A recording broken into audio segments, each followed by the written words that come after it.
The emergency room at Walter Reed Medical Center buzzed with controlled chaos. Dr. Sarah Martinez moved between patients with practiced precision, her hands steady as she sutured a deep laceration on a young soldier's arm. The fluorescent lights cast harsh shadows across her face, highlighting the determination in her dark eyes. "You're going to be fine, Sergeant," she said softly to the injured Marine. "This will heal completely. You'll be back to full duty in 6 weeks." The soldier nodded gratefully. Sarah had earned a reputation for her gentle touch and reassuring presence. At 28, she had already saved countless lives during her residency.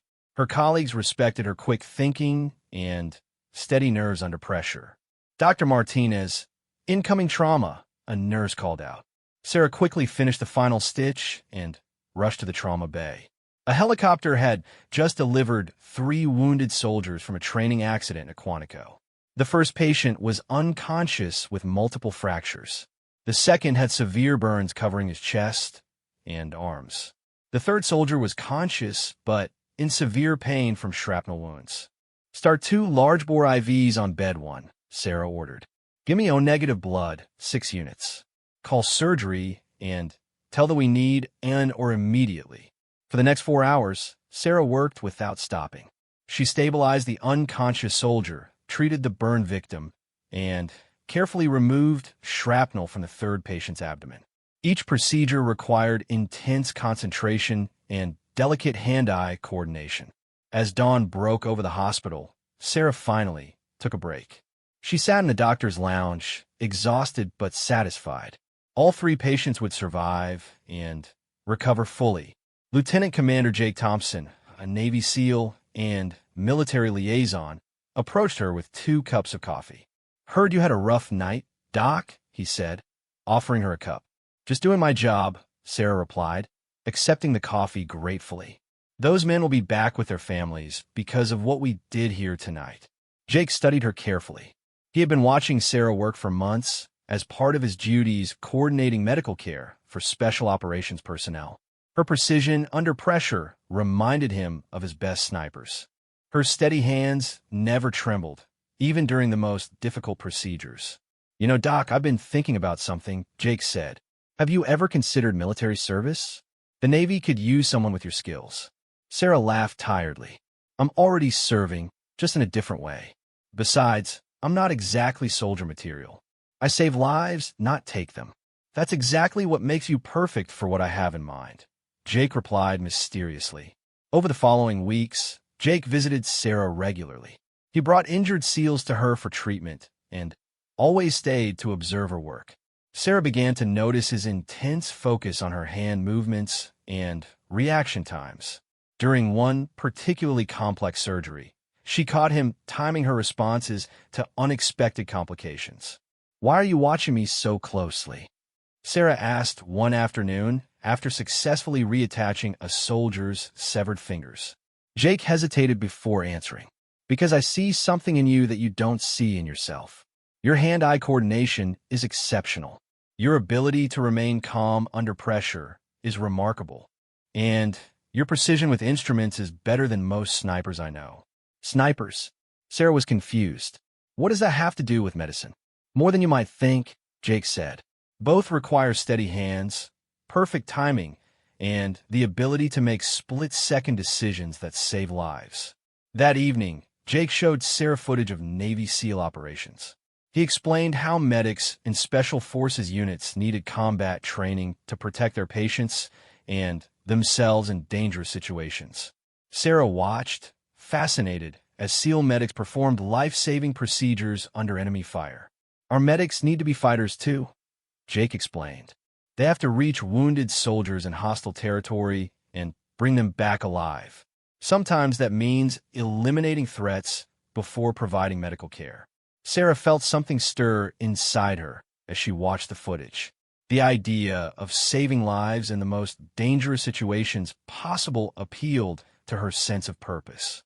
But the thought of using weapons to kill, even to protect others, troubled her deeply. "I don't know if I could take a life," she admitted. "What if taking one life meant saving 10 others?" Jake asked, What if the person you eliminated was about to kill innocent civilians or your fellow soldiers? These questions haunted Sarah for days. She found herself thinking about Jake's words during surgeries. When she saved a life in the operating room, she felt fulfilled and purposeful. Could she feel the same way about protecting lives through different means? 1 week later, a terrorist attack occurred at a military hospital overseas. 12 medical personnel were killed while trying to evacuate patients. Sarah watched the news coverage with growing anger and determination. Those doctors and nurses had died because they couldn't protect themselves while saving others. The next morning, Sarah found Jake in the hospital cafeteria. She sat down across from him with a cup of coffee and looked him directly in the eyes. "Tell me more about this Special Forces medic program," she said. Jake smiled. "I was hoping you'd ask, but first, you need to understand what you're considering. This isn't just about medical training with some weapons instruction. We're talking about transforming you into a Navy SEAL." Sarah's eyes widened. She had never imagined herself as a Special Forces operator. The idea seemed impossible, but something deep inside her responded to the challenge. "SEALs are among the most elite warriors in the world," Jake continued. "The training is brutal. Many strong men don't make it through. You'd be attempting something that fewer than 20 women have ever completed successfully. But it's possible." Sarah asked, "For someone with your skills and determination, yes. Your medical background actually gives you advantages. You understand human anatomy better than any recruit we've ever had. You know exactly where to place a shot to instantly incapacitate without killing, or to kill immediately if necessary." Sarah felt a chill at his words, but also a strange sense of excitement. She had spent years learning to heal the human body. Understanding anatomy for combat purposes would be applying that same knowledge in reverse. "What would the process look like?" she asked. Jake pulled out a tablet and showed her the training timeline. 6 months of basic military training to get you in physical condition. Then 18 months of specialized SEAL training, including underwater demolitions, survival training, close quarters combat, and advanced marksmanship. The marksmanship section caught Sarah's attention. Jake noticed her interest and expanded the screen to show detailed information about sniper training. "This is where your surgical skills would really shine," he explained. "Precision shooting requires the same steady hands, controlled breathing, and ability to focus under pressure that you use in surgery. The main difference is the distance and the stakes." Sarah studied the information carefully. The training looked incredibly demanding, but not impossible. She had always been athletic and maintained good physical condition. Her mental discipline for medical school and residency had prepared her for intense pressure and long hours of focused work. "If I did this," Sarah said slowly, "I'd still be a medic, right? My primary role would be saving lives." "Absolutely," Jake confirmed. "You'd be a special operations medic with advanced combat training. Your job would be to keep your team and civilians alive. Sometimes that means providing medical care under fire. Sometimes it means eliminating threats before they can harm innocent people." That night, Sarah lay awake thinking about the decision. She imagined herself in the scenarios Jake had described, reaching wounded soldiers under enemy fire, providing emergency medical care in hostile territory, protecting innocent civilians from terrorists. The more she thought about it, the more the idea appealed to her. She had always wanted to make a difference in the world. This would allow her to save lives in situations where regular doctors could never go. But the combat training still worried her. Could she really learn to kill when necessary? Could someone who had dedicated their life to healing learn to take lives to protect others? 3 days later, Sarah made her decision. She found Jake in his office at the military liaison building adjacent to the hospital. "I want to do it," she said simply. Jake looked up from his paperwork and studied her face carefully. "Are you absolutely certain? Once you start this process, there's no turning back. The training will change you permanently."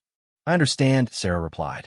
"I've been thinking about those doctors and nurses who died overseas. If I had been there with proper training, maybe I could have saved them. Maybe I could have eliminated the threat and evacuated the patients safely. That's exactly the kind of thinking that makes a good SEAL, Jake said with approval. But you need to know that this decision will affect every aspect of your life. Your relationships, your career, even your identity will change. Sarah nodded. I'm ready for that change. I want to serve in a way that makes a real difference. Jake opened a secure file cabinet and pulled out a thick stack of paperwork. These are your enlistment documents and application for special operations training. Once you sign these, you'll belong to the Navy. Sarah picked up the pen with steady hands, the same hands that had saved hundreds of lives in surgery. Soon, those hands would learn to take lives when necessary to protect others. She signed her name with firm, decisive strokes. Welcome to the Navy, Petty Officer Martinez, Jake said formally. Then he smiled. You're about to begin the most challenging experience of your life. But I have a feeling you're going to surprise everyone, including yourself. As Sarah walked out of the building, she felt a mixture of excitement and nervousness. She had just committed to a complete transformation of her life. In 18 months, she would either be a Navy SEAL with skills she could barely imagine, or she would have failed in the attempt. But failure wasn't an option. Too many lives depended on having medics who could operate in the most dangerous situations on Earth. Sarah Martinez was determined to become one of those medics, no matter what it took. The alarm screamed at 0500 hours, shattering Sarah's exhausted sleep. Around her, 40 other recruits stumbled out of their bunks in the pre-dawn darkness of Great Lakes Naval Training Center. 6 weeks of basic training had already transformed Sarah's body and mind in ways she never expected. Move it, move it, move it, Drill Instructor Petty Officer Williams roared. You have exactly 90 seconds to be in formation outside.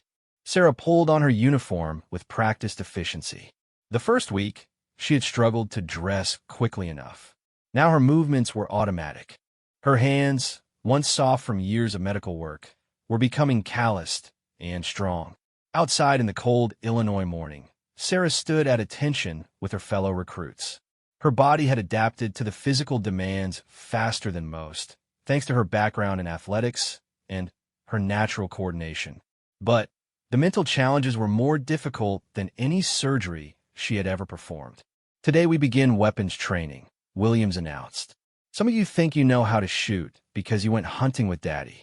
You know nothing. We're going to teach you how to kill efficiently and accurately. The word kill still made Sarah uncomfortable, but she was learning to suppress that reaction. During the first week, she had hesitated during combat training scenarios. Williams had pulled her aside for a harsh conversation about the realities of military service. Martinez, what happens when you hesitate in real combat? He had demanded. People die, sir, Sarah had answered. That's right. And not just the enemy. Your hesitation gets your teammates killed. Your fellow medics die because you couldn't pull the trigger when it mattered. That conversation had changed Sarah's perspective. She began thinking about weapons training the same way she approached surgery, as tools that could save lives when used correctly and quickly. At the shooting range, Sarah held an M4 carbine for the first time. The weapon felt strange in her hands after years of holding surgical instruments.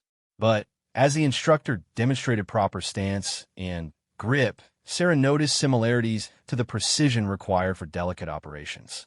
Steady breathing, controlled squeeze, focus on the target, the instructor explained. Just like everything else in the military, this is about discipline and repetition. Sarah's first shots were erratic. The noise and recoil startled her, throwing off her aim. But she applied the same methodical approach she used to master surgical techniques. She analyzed each shot, adjusted her stance and grip, and gradually improved her accuracy.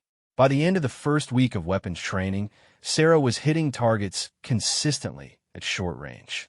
Her steady hands and ability to control her breathing under pressure were serving her well. The instructor noticed her rapid improvement. Martinez, you're a natural at this, he said after she placed 10 consecutive shots in the target center ring. Have you considered specialized marksmanship training? I'm already accepted for SEAL training, sir, Sarah replied. I'll be doing advanced marksmanship as part of that program. The instructor raised his eyebrows. SEAL training? That's impressive. Most people don't make it through. But you've got the right temperament for it. Cool under pressure, methodical, dedicated. As basic training progressed, Sarah began to understand how her medical background gave her unique advantages. During first aid training, she corrected instructors on anatomy and treatment procedures. Her knowledge of human physiology helped her understand exactly how weapons affected the body. But the most valuable skill she was developing was mental toughness. The physical demands were challenging, but manageable. The psychological pressure was intense. Drill instructors constantly tested recruits' ability to function under stress, exhaustion, and fear. One night during week 8, Sarah's squad was woken at 0300 for an unexpected exercise. They were ordered to navigate an obstacle course in complete darkness while carrying full packs and weapons. Halfway through, simulated explosions and gunfire erupted around them. Sarah's squad leader was killed in the simulation.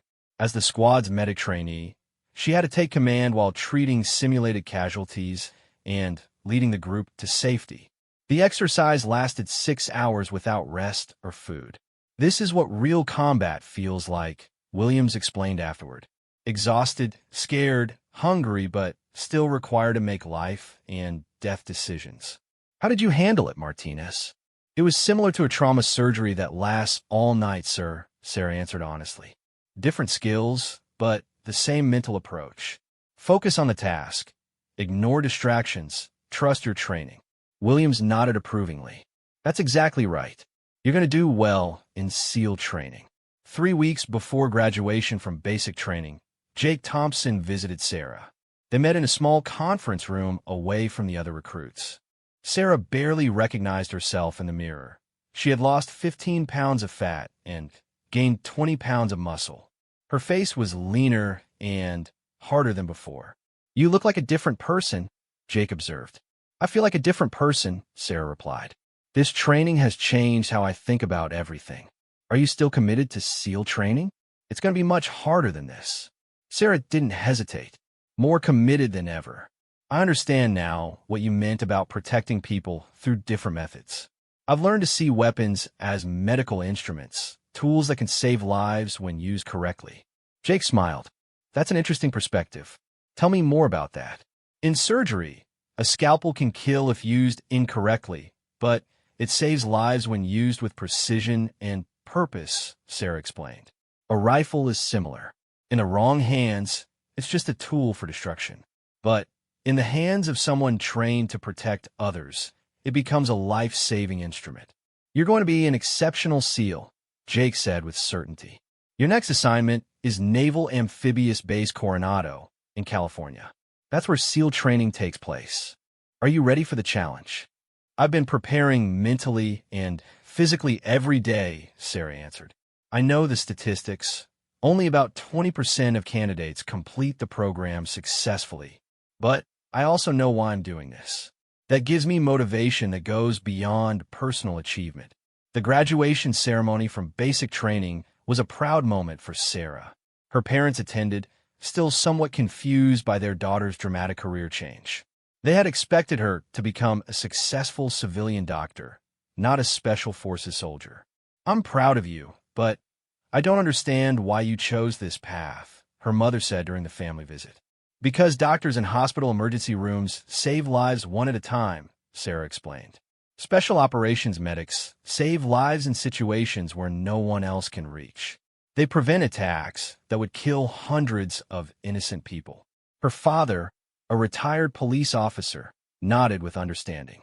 You're talking about being a warrior medic, someone who fights to protect others, then heals the wounded. I get it. That evening, Sarah packed her belongings for the trip to California. Everything she owned fit in 2 military duffel bags. She had given away most of her civilian possessions during basic training. That life seemed like a distant memory now. At Coronado, Sarah reported to the SEAL training compound at dawn on a Monday morning. 36 candidates stood in formation, including 3 other women. The attrition rate for female candidates was even higher than for men, but Sarah felt confident in her preparation. Chief Petty Officer Rodriguez addressed the group with brutal honesty. Most of you will quit before the end of this week. SEAL training breaks people who thought they were unbreakable. We don't care about your college degrees, your athletic records, or your previous military experience. None of that matters here. The first phase of training lasted 8 weeks and focused on physical conditioning, water skills, and mental toughness. Days began at 0430 with calisthenics, followed by running, swimming, and obstacle courses. Afternoons included weapons training, small boat operations, and survival skills. Sarah struggled initially with the swimming requirements. She was a competent swimmer, but not exceptional. The water confidence exercises pushed her beyond her comfort zone.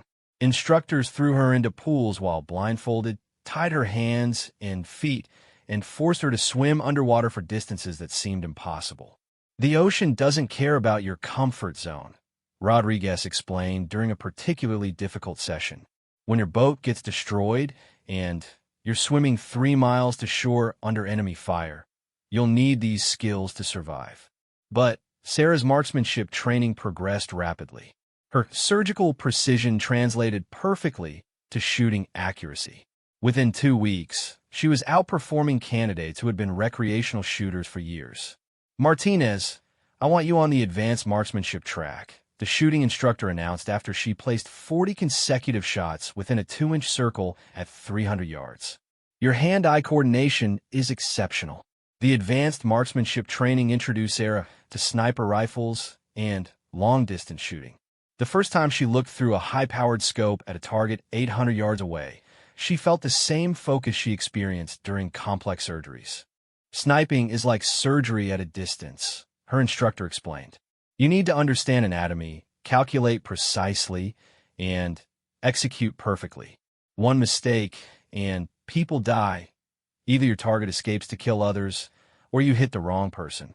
Sarah absorbed this training eagerly. She learned to calculate wind speed, bullet drop, and target movement. She practiced shooting from various positions and in different weather conditions. Her medical knowledge helped her understand exactly where to place shots for different tactical requirements. "Sometimes you need to incapacitate without killing," the instructor taught. "A shot to the pelvis or shoulder will stop someone immediately without being fatal. Sometimes you need an instant kill to prevent them from triggering explosives or harming hostages. Those shots require surgical precision to the brainstem." The psychological aspects of sniper training were challenging for Sarah. She had to overcome her medical instinct to preserve life and learn to take lives efficiently when necessary. But she reminded herself that every terrorist or enemy soldier she eliminated would save innocent lives. During week 6 of the first phase, Sarah faced her biggest challenge yet. Hell Week began at sunset on Sunday and lasted until Friday evening. 4, 5.5 days, candidates received less than 4 hours of sleep total while enduring constant physical and mental stress. This week separates those who want to be SEALs from those who are willing to become SEALs, Rodriguez announced. 60% of you will ring the bell and quit before Friday. Who's going to be the first? The first candidate quit 6 hours in a Hell Week during a freezing ocean exercise. 3 more quit before dawn on Tuesday. Sarah's body screamed in protest, but her mind remained focused. She drew on the mental discipline developed during medical residency, when she had worked 36-hour shifts without rest. By Wednesday, only 18 candidates remained. Sarah was exhausted beyond anything she had ever experienced, but she refused to consider quitting. During a grueling boat exercise, she helped carry teammates who were faltering. Her medical training allowed her to recognize signs of dangerous dehydration and hypothermia in her fellow candidates. "Rodriguez, Johnson needs medical attention now," Sarah reported during one exercise. "He's showing signs of severe hypothermia. His core temperature is too low to continue safely." Rodriguez checked Johnson and immediately ordered medical evacuation. Later, he pulled Sarah aside. "Good call on Johnson. You probably saved his life.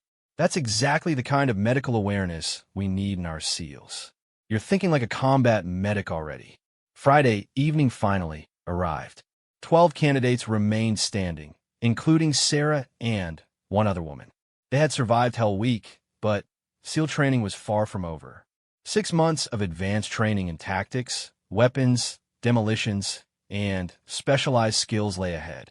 As Sarah collapsed into her bunk that night, she reflected on how much she had changed since leaving the hospital 18 months earlier. Her soft doctor's hands were now calloused and strong. Her gentle bedside manner had been replaced with warrior instincts. But her core purpose remained the same: protecting and saving lives. The difference was that now she could save lives in places where traditional doctors could never go. The morning mist hung low over the California mountains as Sarah adjusted her rifle scope for the 8th time. She lay motionless in a concealed position 1,200 yards from her target, having been in place since 300 hours.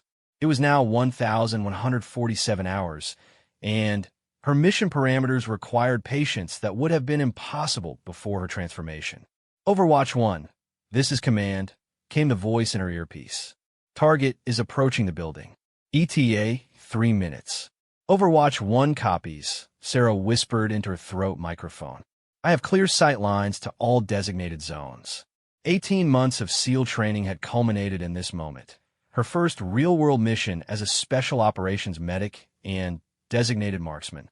The target was Abdul Nazir, a terrorist leader responsible for bombing 3 medical facilities in Afghanistan. Intelligence indicated he was meeting contacts in this remote compound to plan attacks on field hospitals treating American soldiers. Sarah's role was Overwatch protection for her 4-man SEAL team as they captured Nazir alive for interrogation. Her medical skills might be needed if team members were wounded during the operation. But her primary responsibility was eliminating any threats to her teammates using precision rifle fire. Through her scope, Sarah watched the compound with clinical focus. She had memorized every building, every window, every possible position where enemy fighters might appear. Her breathing was controlled and steady, just as it had been during countless surgeries. But instead of saving a life on an operating table, she was prepared to take lives to protect her brothers. Movement in Building 2, Sarah reported. 3 armed individuals taking defensive positions. Copy that, Overwatch, came the team leader's voice. Can you neutralize if necessary? Affirmative. Clean shots available on all 3 targets. Sarah had never killed anyone before this mission. During training, she had fired thousands of practice rounds at paper targets and human-shaped silhouettes. She had proven her accuracy repeatedly in simulated scenarios. But this would be the first time she aimed her rifle at living human beings with the intention of ending their lives. The moral struggle that once consumed her thoughts was now settled. These men had murdered doctors and nurses who were treating wounded civilians. They represented an active threat to her teammates and to innocent people throughout the region.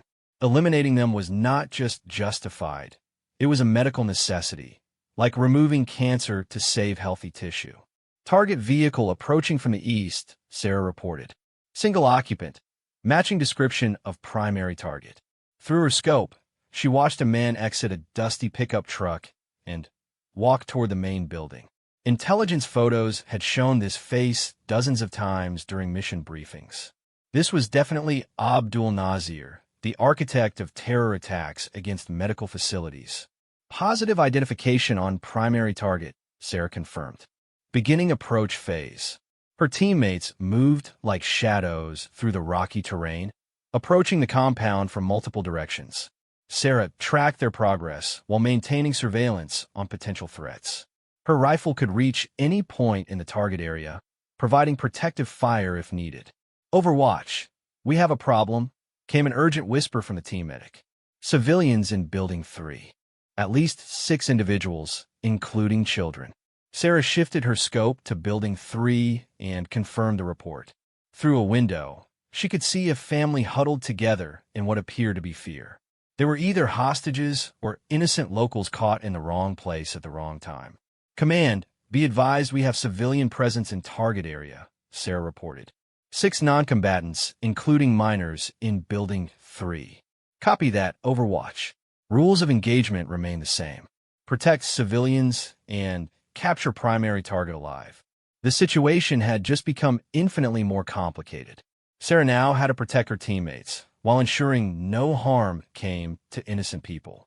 Her medical oath to do no harm extended to everyone in the compound, not just her fellow SEALs. Contact! Contact! Screamed her team leader's voice.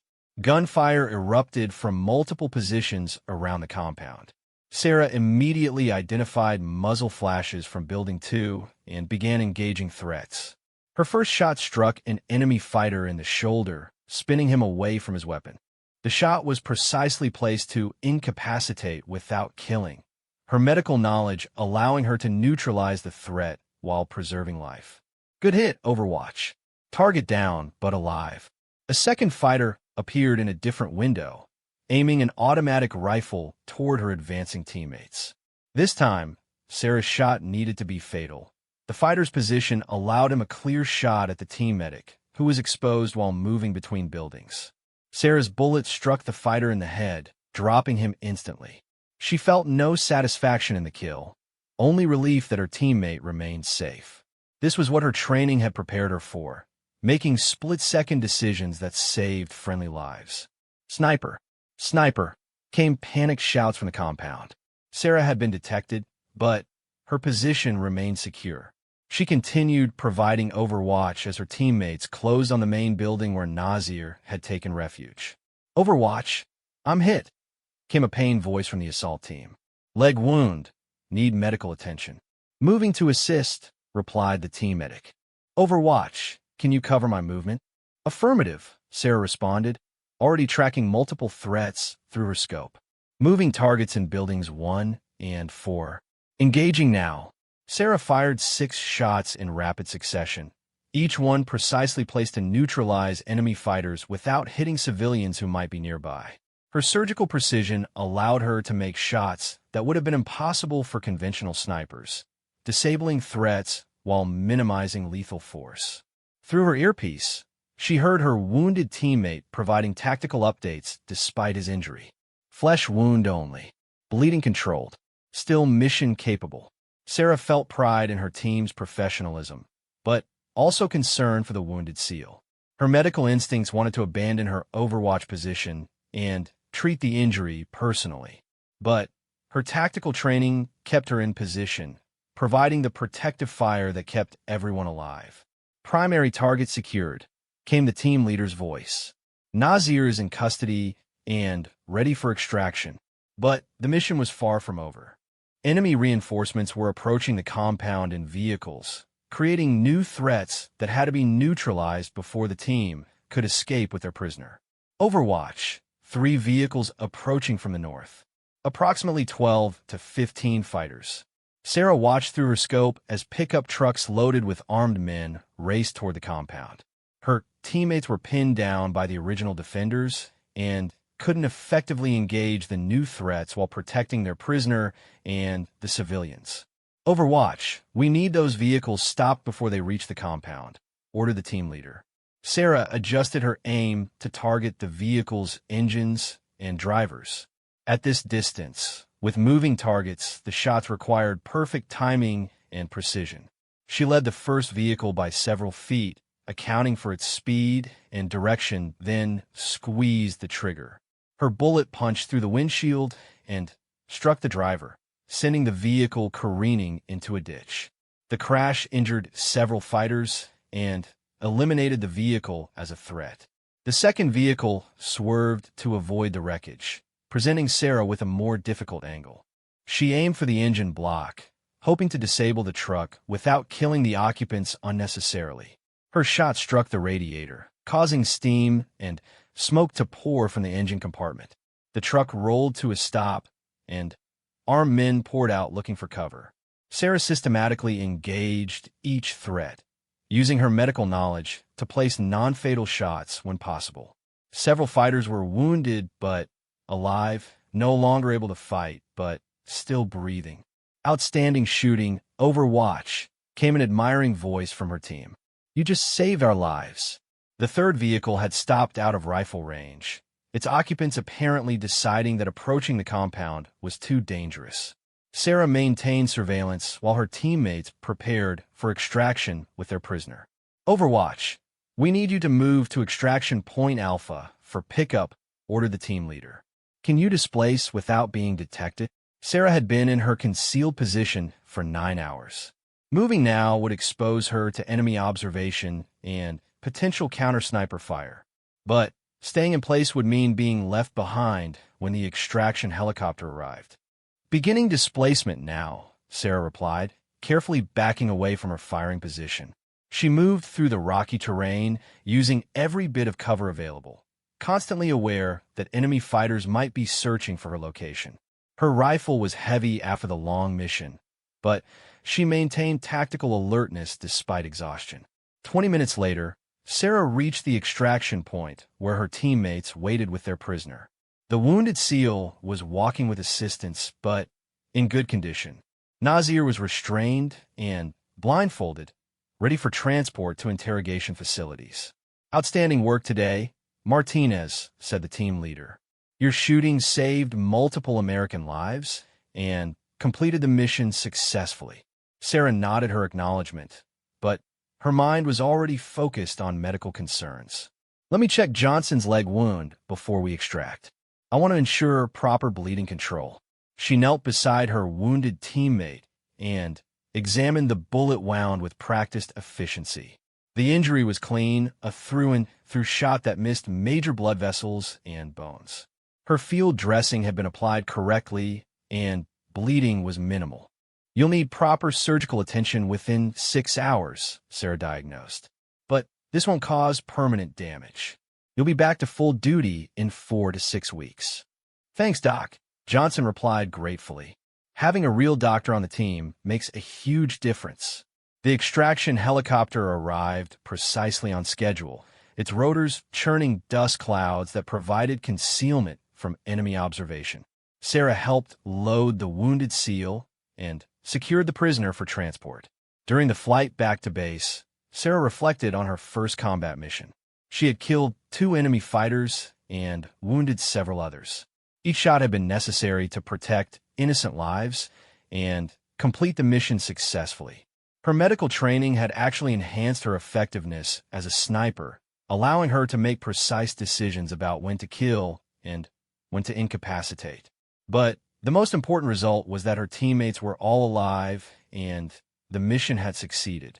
Nazir would provide intelligence that could prevent future attacks on medical facilities. The civilians in the compound had been protected throughout the operation. Command to Team 7, came a voice over the helicopter's radio. Outstanding mission execution. Intelligence reports indicate you prevented a planned attack on a Red Cross hospital scheduled for next week. Sarah felt satisfaction deeper than anything she had experienced in civilian medicine. By taking 2 lives today, she had potentially saved hundreds of innocent people from terrorist attacks. Her hands, once dedicated only to healing, had learned to protect through different means. Martinez called the team leader over the helicopter noise. You exceeded expectations today. Your precision shooting and medical skills make you exactly the kind of operator we need for future missions. Sarah smiled, knowing that she had found her true calling. She was no longer Dr. Sarah Martinez, the hospital emergency physician. She was Petty Officer First Class Martinez, Navy SEAL medic, and designated marksman, protector of those who could not protect themselves. The helicopter flew through the evening sky toward base, carrying warriors who had completed another successful mission in the endless fight against those who targeted innocent people. Sarah cleaned her rifle methodically, preparing for whatever challenges lay ahead. Her transformation from healer to warrior medic was complete, but her dedication to saving lives remained unchanged. The only difference was the methods she now used to accomplish that mission. 5 years later, Petty Officer First Class Sarah Martinez stood at the podium in the Pentagon briefing room, addressing a gathering of military medical officers and special operations commanders. Her chest displayed ribbons representing 3 bronze stars, 2 purple hearts, and numerous campaign medals earned during 47 combat missions across 6 countries. The integration of advanced medical training with precision marksmanship capabilities has revolutionized special operations medicine, Sarah explained to the assembly. Combat medics, who can eliminate threats while providing life-saving care, have increased mission success rates by 37%. In the audience, Admiral Rebecca Chun took careful notes. As the newly appointed Director of Special Operations Medicine, she was evaluating Sarah's proposal to expand the Warrior Medic program throughout all branches of Special Forces. Petty Officer Martinez, Admiral, Chun interrupted. Can you provide specific examples of how this dual training has impacted real-world operations? Sarah clicked to the next slide, showing mission statistics from her unit's deployments. During Operation Desert Shield last year, our team was tasked with extracting wounded civilians from a hospital under terrorist siege in Syria. Traditional assault teams would have required separate medics and snipers, doubling personnel requirements and coordination complexity. The room listened intently as Sarah described the mission. Her team of 4 operator medics had infiltrated the hospital, eliminated 12 terrorists, and evacuated 43 wounded civilians, including 15 children. The operation succeeded because each team member could fight and heal simultaneously. The terrorists had booby-trapped the medical equipment, Sarah continued. They knew that attacking medical personnel would draw rescue attempts, allowing them to inflict maximum casualties.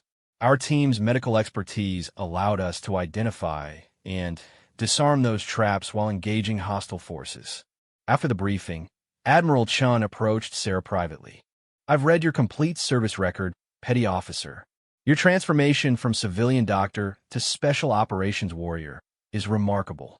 But what I find most impressive is how you've maintained your commitment to preserving life while becoming exceptionally skilled at taking it. Thank you, Admiral. The two skills complement each other more than people realize. Understanding anatomy makes me a better shooter. Combat experience makes me a better medic. Both serve the same ultimate purpose, protecting innocent people. Admiral Chun nodded thoughtfully. I'm authorizing expansion of the Warrior Medic program. You'll be promoted to Chief Petty Officer and tasked with training the next generation of Special Operations medical personnel. Are you prepared for that responsibility? Sarah felt the weight of the moment. 5 years ago, she had been Dr. Sarah Martinez, saving lives one patient at a time in a sterile hospital environment. Now she would be Chief Martinez, responsible for creating warriors who could save lives in the most dangerous places on Earth. I'm ready, Admiral. This program can save thousands of lives by creating medics who can operate where traditional doctors never could. That evening, Sarah returned to her apartment near the Naval Special Warfare Command headquarters.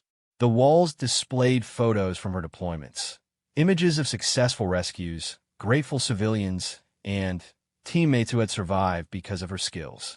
But the most meaningful photo showed her original medical school graduation, reminding her of the oath she had taken to do no harm. Her phone rang with a call from Jake Thompson, now Captain Thompson, and her former mentor. Congratulations on the promotion, Chief. I always knew you'd exceed expectations. Thank you, sir. None of this would have happened without your belief in the concept. The concept was sound, but you made it reality. Your success has convinced military leadership that warrior medics represent the future of special operations medicine. Sarah looked out her window at the Pacific Ocean, thinking about the journey that had brought her to this moment. It's strange to think that the same hands that once struggled to hold a rifle now teach others to shoot. But both skills serve the same purpose, protecting people who can't protect themselves. 6 months later, Chief Martinez stood before her first class of Warrior Medic trainees at the newly established Special Operations Medical Training Center. 24 candidates faced her, 12 doctors making the transition from civilian medicine, and 12 combat veterans seeking advanced medical training. You are here because traditional boundaries between healing and fighting no longer serve our mission requirements, Sarah began her opening address. Modern threats target medical personnel specifically, knowing that attacking healers inflicts maximum psychological damage on civilian populations. Dr. Michael Chun, a trauma surgeon from Johns Hopkins, raised his hand. Chief, I've dedicated my career to saving lives. How do you reconcile that with taking lives, even in combat? Sarah had faced this question hundreds of times, both from others and within her own mind. Doctor, what would you do if an armed terrorist entered your emergency room and began shooting patients and staff? I would try to stop them, Chin replied. How would you stop them if they ignored verbal commands and continued killing innocent people? Chun hesitated. I suppose I would use force if absolutely necessary. That's exactly right. You would use whatever force was required to protect your patients and colleagues. Special operations medicine simply extends that principle to hostile environments where medical personnel face constant threats. Over the following months, Sarah watched her students struggle with the same conflicts she had faced years earlier. The doctors learned that their medical knowledge actually enhanced their combat effectiveness, while the combat veterans discovered that understanding anatomy made them better warriors. Sergeant Lisa Rodriguez, a former Army Ranger seeking medical training, approached Sarah after a particularly challenging day of instruction. Chief, I never realized how much anatomy knowledge affects tactical shooting. Understanding the nervous system makes me much more precise about shot placement. That's the key insight, Sarah agreed. A warrior who understands medicine can incapacitate threats without unnecessary killing. A medic who understands combat can reach wounded people in situations where traditional doctors would be helpless. The most challenging part of the training program was the psychological preparation. Sarah had to help students overcome moral barriers while maintaining their fundamental commitment to preserving life. This required careful balance between warrior mindset and medical ethics. During one simulation exercise, Dr. Amanda Foster froze when required to shoot an actor portraying a terrorist holding medical hostages. Sarah stopped the exercise and spoke with Foster privately. I can't do it, Foster said tearfully. I became a doctor to save lives, not take them. Tell me about your worst day in the emergency room, Sarah requested. Foster described a night when gang violence had filled her trauma bay with wounded teenagers. She had worked desperately to save young lives destroyed by senseless violence. How did that make you feel? Sarah asked. Angry and helpless. I could treat the wounds, but I couldn't stop the violence that created them. Now imagine you could prevent that violence by stopping the shooters before they wounded those teenagers. Would you hesitate then? Foster considered this perspective carefully. No, I wouldn't hesitate if it meant saving innocent lives. That's what we do in special operations medicine. We go to places where violence is happening and stop it before it claims innocent lives. Sometimes it requires using force, but the ultimate goal is always protecting people. This conversation represented a breakthrough for Foster, who went on to become one of the program's most successful graduates. She learned to see combat skills as an extension of her medical mission rather than a contradiction of it. Near the end of the training program, Admiral Chun visited to observe a comprehensive exercise. The students faced a scenario based on Sarah's own experience, a hospital under terrorist attack with civilians trapped inside. Sarah watched with pride as her students coordinated their approach. The former doctors moved with newfound tactical awareness, while the former soldiers applied medical knowledge to minimize casualties. The exercise concluded successfully with all terrorists neutralized and civilians rescued safely. Outstanding work, Admiral Chun announced to the graduating class. You represent the future of military medicine. You will save lives in places where traditional medics and doctors cannot operate. During the graduation ceremony, Sarah reflected on her own transformation and the journey that had brought her to this moment. She had evolved from Dr. Sarah Martinez, the hospital physician, to Chief Martinez, the creator of a new generation of warrior medics. But perhaps the most meaningful moment came when Dr. Foster approached her after the ceremony. Chief, I wanted to thank you for helping me understand that healing and fighting can serve the same purpose. I'm ready to deploy wherever innocent people need protection. Sarah smiled, remembering her own confusion and moral struggles during the early days of training. Doctor, and I can still call you doctor because that's what you'll always be. you're going to save lives in ways you never imagined possible. That's what matters most. As the celebration continued around them, Sarah received a message on her secure phone. Another mission was being planned, requiring her personal involvement due to its complexity and sensitivity. She would be returning to the field to lead a team of her newly trained warrior medics on their first real-world deployment. The message contained few details, but Sarah understood the implications. Somewhere in the world, innocent people were in danger and traditional rescue methods had failed. Her team of warrior medics represented the only hope for successful extraction and treatment of casualties in an extremely hostile environment. Sarah gathered her graduates and delivered the news. Your training is complete, but your real education is about to begin. We have a mission that will test everything you've learned about combining medical skills with combat operations. The former doctors checked their weapons with newly acquired competence. The former soldiers reviewed medical protocols with genuine understanding. All 24 graduates had successfully integrated both skill sets, creating a new type of special operator that previous generations could never have imagined. That night, as Sarah prepared her equipment for deployment, she looked once more at the photo of her medical school graduation. The young woman in that picture had sworn to do no harm, dedicating her life to healing.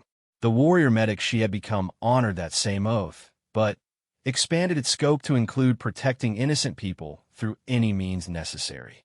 Her hands, which once trembled during her first weapons training, now moved with practiced efficiency as she cleaned her rifle and organized her medical supplies.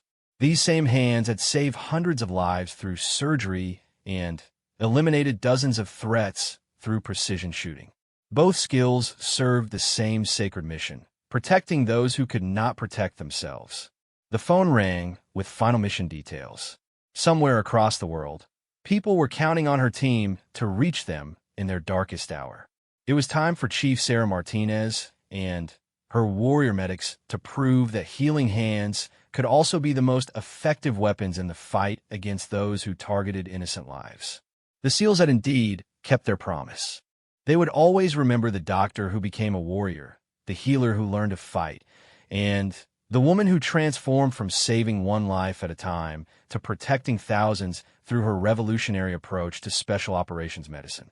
But, most importantly, Sarah would never forget her own journey from the sterile halls of Walter Reed Medical Center to the dangerous battlefields where her unique combination of skills made the difference between life and death for people who had no other hope of rescue. The healing hands had become the deadliest weapons in the world, because they were guided by a heart that refused to let innocent people suffer when she had the power to protect them.